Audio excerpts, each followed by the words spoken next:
You hear a lot about wealthy families, but did you know that 70% of them lose their entire fortune by the time their kids take over? It's a shocking statistic, but it gets worse. By the third generation, that number jumps to an unbelievable 90%. Think about that. 9 out of 10 families who build a fortune watch it all just evaporate. It gets spent, squandered, poorly invested, or taxed into dust. The security, the opportunities, the entire legacy, gone. So what about that other 10%? What about the families whose names are carved into the cornerstones of universities and museums? The Rockefellers, the Vanderbilts, the Rothschilds. How on earth do they do it? Well, it's not magic, and it's definitely not luck. They're playing a completely different game, with a different set of rules. Today, we're opening that playbook. We're going to expose the timeless financial strategies and the disciplined habits they use so you can apply them to your own life. Now, these aren't get-rich-quick schemes. They're the deep foundational principles for building wealth that lasts not just for your lifetime, but for generations. We're going to break down the architecture of dynastic wealth, piece by piece. So if you're ready to stop chasing trends and start building a real financial fortress, you're in the right place. Let's start with the absolute bedrock of it all. The first secret, the mindset of quiet frugality. The first and maybe most important secret of old money is a concept so simple it's almost insulting, yet it's the one most people get wrong. A deep, unwavering commitment to quiet frugality. This isn't about being cheap. It's about a complete shift in your relationship with money. While the nouveau riche are often known for flashy spending, using their money to prove they have it, old money does the exact opposite. Their whole philosophy is built on one core principle: live significantly below your means, no matter how big those means get. This is what prevents the single biggest wealth killer: lifestyle inflation. For most people, a raise or a bonus immediately means a more expensive car, a bigger house, or fancier vacations. Old money sees this as a cardinal sin. They get that every dollar not spent on a depreciating luxury item is a dollar that can be deployed into their financial army, working 24/7 to generate more wealth. This mindset doesn't come from a place of scarcity. It comes from a sense of stewardship. They see their wealth not as a personal piggy bank, but as a family legacy that has to be protected and grown for future generations. This thinking trickles down into everything they buy. Old money invests in quality over quantity. Think of it this way. Instead of buying 10 trendy fast fashion shirts that fall apart after a year, they'll buy 2 impeccably crafted classic shirts that will last a decade. They apply this to everything: furniture, cars, even their homes. They might own a single, beautifully maintained Patek Philippe watch meant to be passed down, not a whole collection of flashy watches that follow the latest trend.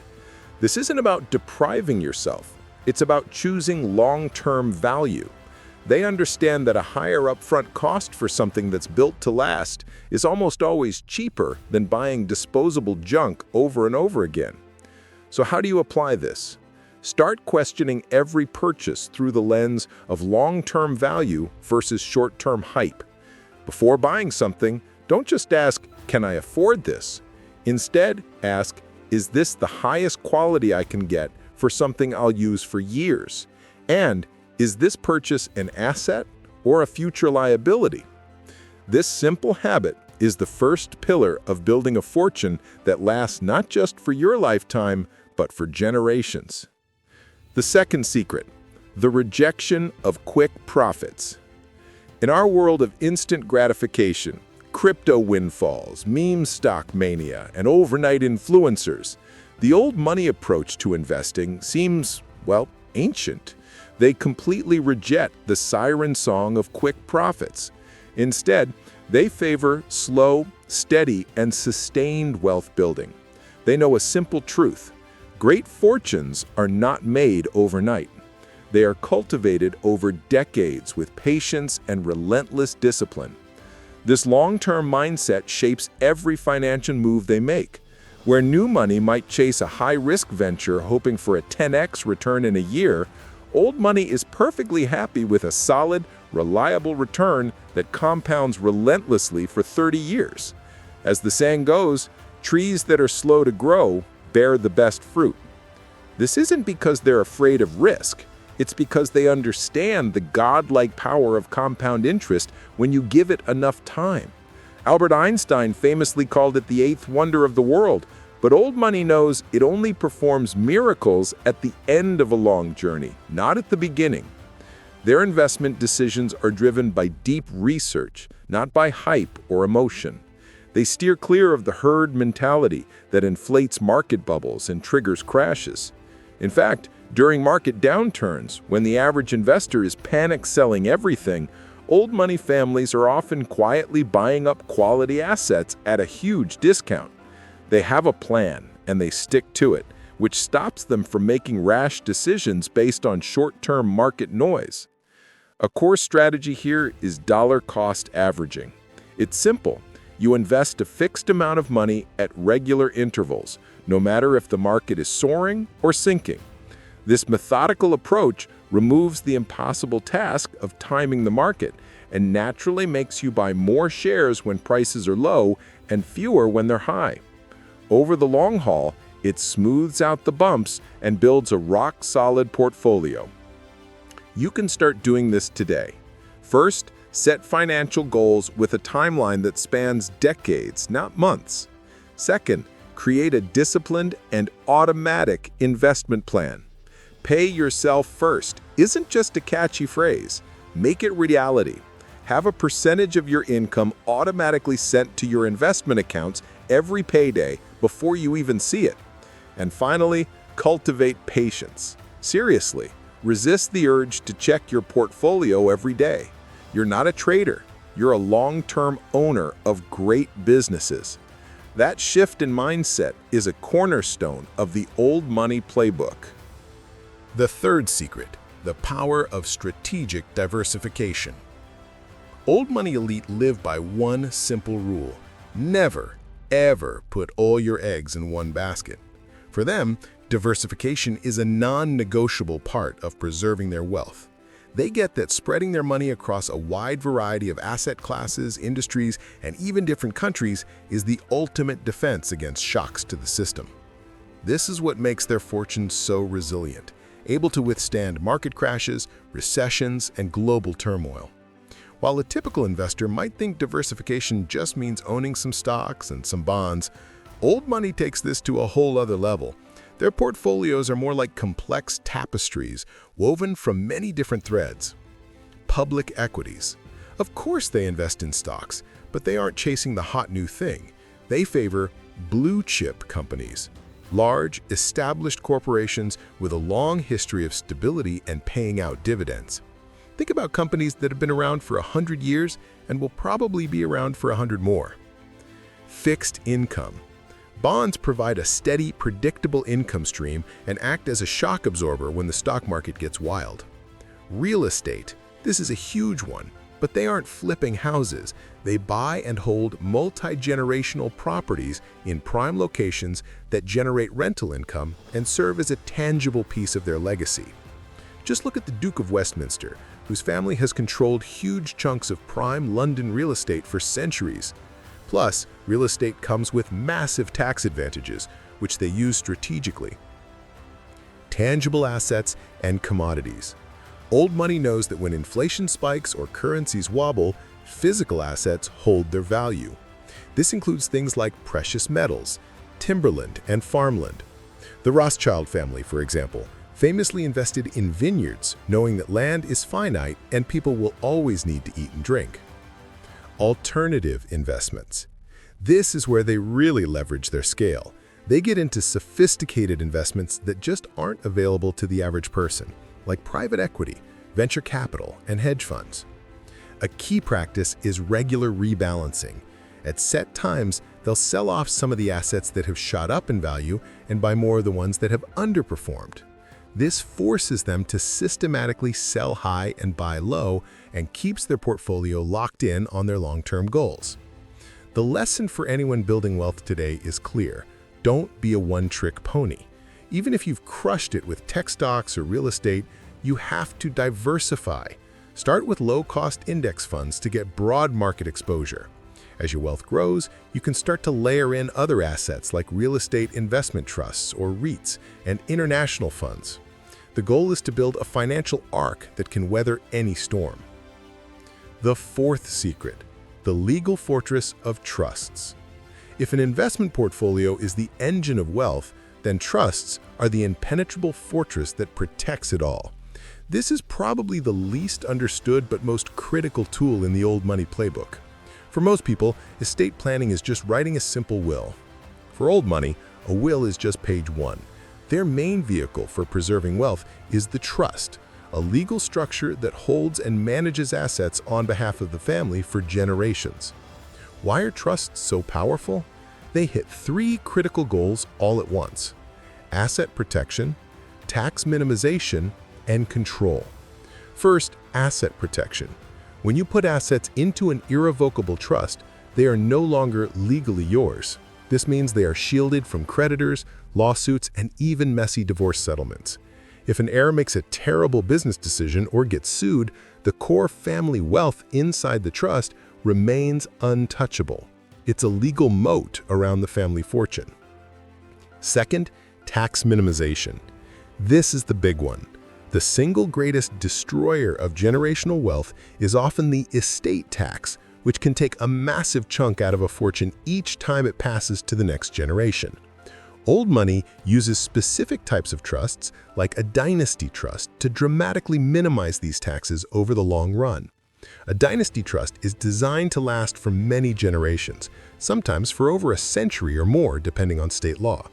Because the trust owns the assets, not any single person, the wealth can grow and compound decade after decade without getting hit by estate taxes every time someone passes away.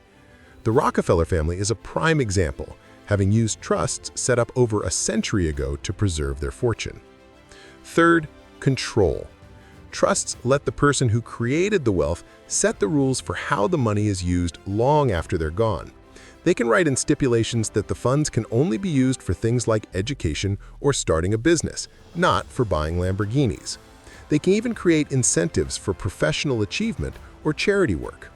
This prevents one reckless heir from blowing the entire family fortune. The old rule, never touch the principal, is often legally baked right into the trust documents. While setting up a complex dynasty trust might be out of reach when you're just starting, the principle is scalable. A revocable living trust is a tool almost anyone can use. It lets your assets pass directly to your heirs without going through the expensive, slow, and very public process of probate court. As your wealth grows, you can work with estate planning attorneys to build out more advanced strategies.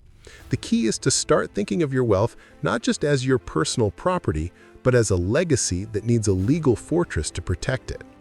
All right, I know we're getting into some complex stuff here. To help you wrap your head around these ideas and actually use them, I've put together a free guide called the Generational Wealth Blueprint.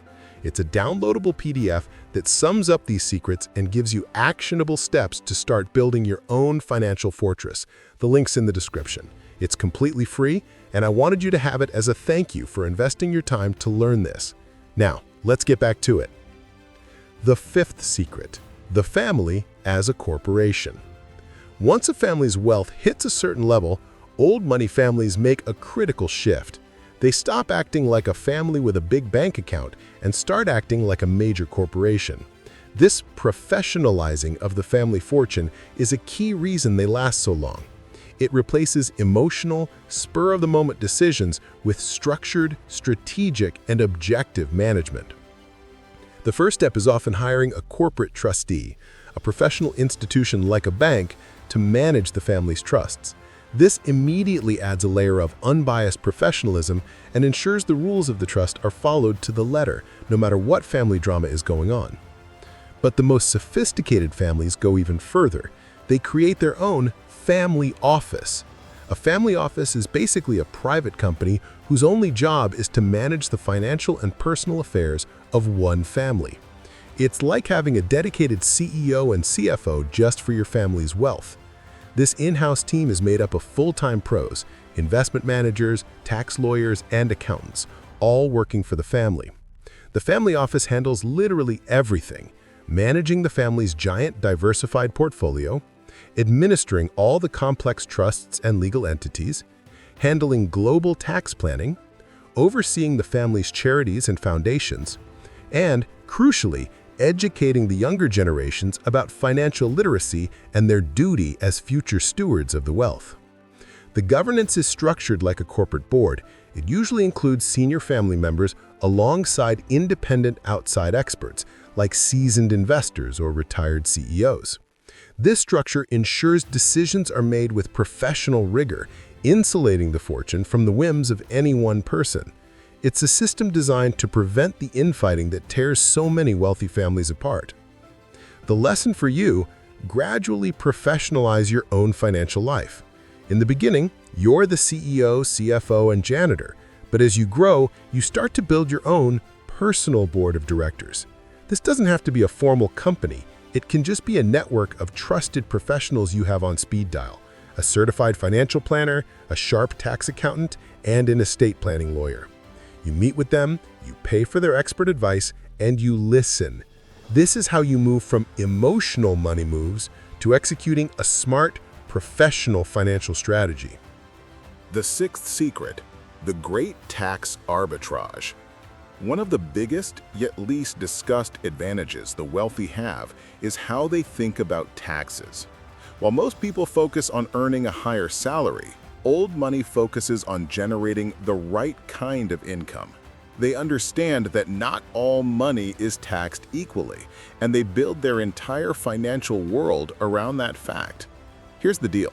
Ordinary income, like your salary from a 9-to-5 job, is taxed at the highest rates. The more you earn, the higher the percentage the government takes. Old money families, on the other hand, get most of their wealth not from salaries, but from capital. Their money comes from long-term capital gains, profits from selling an asset held over a year, and qualified dividends, payments from stocks they own. In most tax systems, these are taxed at a much lower rate. This creates a huge tax arbitrage opportunity. Imagine two people, and they each get $200,000 richer in 1 year.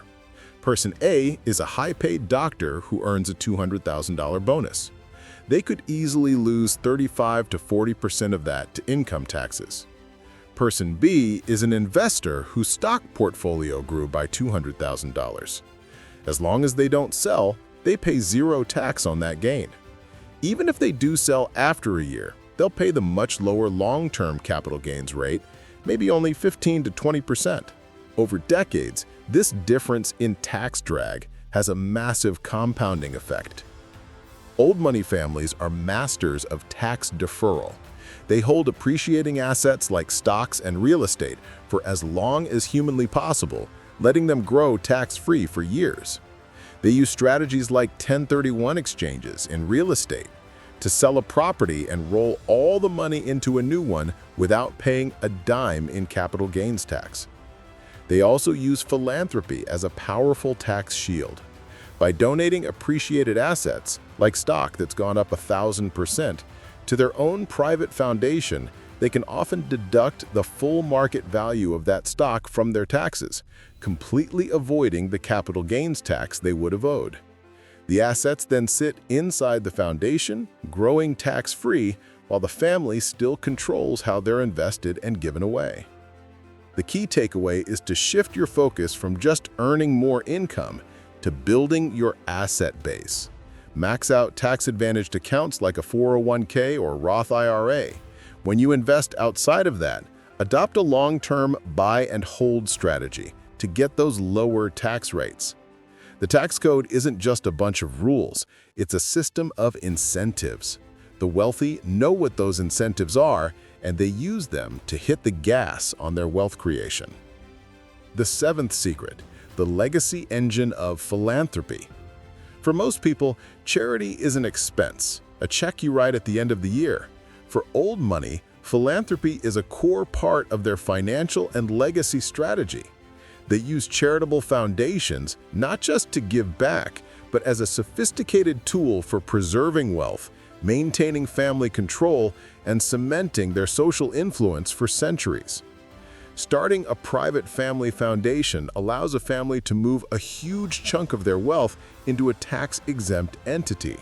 This immediately shields that capital from future estate taxes.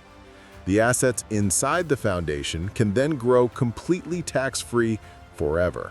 While the foundation is legally required to pay out about 5% of its assets each year in the U.S., this payout includes all operating expenses, like salaries for family members who work at the foundation.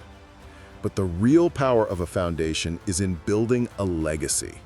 The Rockefeller Foundation, for instance, has been a major force in global public health for over 100 years. The family name becomes synonymous with progress and social good.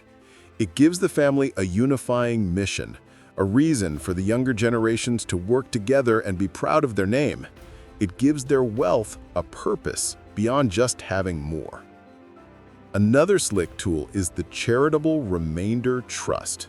This lets a family donate a highly appreciated asset, like a huge block of stock, to a trust. The trust then sells the asset tax-free. The family gets a steady income stream from the trust for a set number of years, or even for life. When the time is up, the money left over goes to a charity. With one move, they turn a highly taxable asset into reliable income, get a big tax deduction, and support a cause they love. Now, you're probably not ready to start your own foundation tomorrow, but you can adopt the mindset. Be intentional with your giving, no matter how small. Find causes you genuinely care about and donate consistently. You could even look into a donor-advised fund, or a DAF, which is like a mini charitable foundation for everyone else. By weaving philanthropy into your financial plan, you start to see wealth not just as something to spend, but as a tool to make a lasting impact. The eighth secret is the multiplier of capital velocity. This is a more advanced concept, and it's what separates the truly sophisticated from the amateurs. Most people focus on the rate of return on their money. The wealthy also obsess over the velocity of their money. That is, how many times they can put the same dollar to work. They know that recycling capital to earn multiple returns from the same dollar is incredibly powerful. Let's use real estate because it makes it easy to understand. An average investor buys a rental property. They focus on the monthly cash flow and hope it appreciates. A sophisticated investor sees it differently. After a few years, the property's value has gone up and the mortgage has been paid down, building up a nice chunk of equity. They don't just let that equity sit there doing nothing. They take out a home equity line of credit against property 1 and use that borrowed cash as the down payment to buy property 2. Now their original capital is working in two places at once. The tenant in property 1 is paying down that mortgage, the tenant in property 2 is paying down their mortgage, and the interest on the HELOC. They basically use the same starting money to acquire two appreciating assets. They can do this again and again using the equity from their growing portfolio to buy more and more properties. This principle goes way beyond real estate. They use business lines of credit or loans against their stock portfolios to get cash without having to sell their underlying assets. This lets them keep their long-term investments compounding away while they use that liquidity to jump on new opportunities. The key is seeing assets not just as static things, but as flexible sources of capital you can leverage and redeploy. Now, this requires more financial skill and risk management. Leverage can amplify losses just as much as gains. But for those who master it, it's like pouring gasoline on your financial fire. For you, the first step is building that solid asset base. But as you do, start learning about these ideas. Understand how to responsibly use debt as a tool to acquire assets, not just to fund your lifestyle. The goal is to make every dollar you have work harder and faster. The ninth secret, the unseen asset of human capital.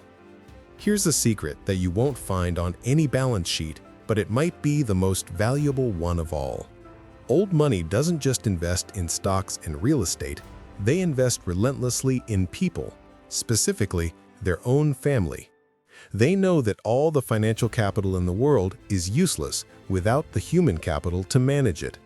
Their single greatest investment is in the education, networks, and character of the next generation.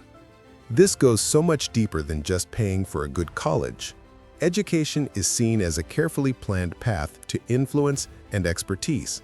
It often starts with elite boarding schools and continues with Ivy League or Oxbridge universities. But the real education often comes from internships at family-connected firms, mentorships with industry titans, and having a seat at the table during family financial meetings from a young age. The point of all this elite education isn't just knowledge, it's networks.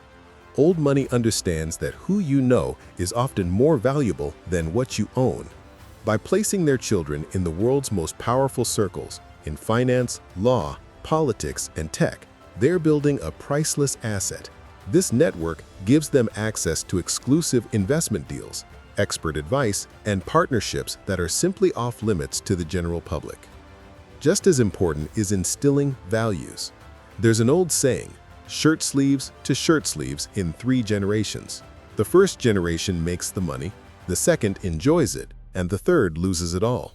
Old money families are terrified of this third generation rule, and they fight it with intense education. They teach their kids the value of hard work, the importance of discretion, and the deep responsibility that comes with wealth. The goal is to create stewards, not spoiled heirs.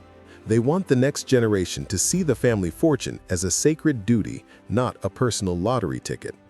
So how do you apply this? Invest in yourself. Treat your own education and skills as your #1 asset. Never stop learning. Read constantly. Take courses. Go to seminars. Second, be intentional about building your network. Connect with people who are smarter and more successful than you are. Find ways to provide value to them first. A powerful network is a form of social capital that will pay dividends for your entire life. And finally, if you have a family, start the financial education early. Talk openly about saving, investing, and what things actually cost. Your wisdom and your values are the most important inheritance you can possibly pass on. The 10th secret: the art of understatement and privacy. In the age of social media, where people broadcast every purchase and vacation, old money practices a radical counterculture, extreme privacy, and discretion. They know that flashing your wealth attracts exactly the wrong kind of attention from the public, the media, opportunistic people, and the tax authorities. They believe true wealth doesn't need to advertise. This stealth wealth approach is a form of defense. By keeping a low profile, they protect their privacy, build more genuine relationships, and avoid becoming a target. You will almost never find a member of a true old money family flaunting their new watch on Instagram.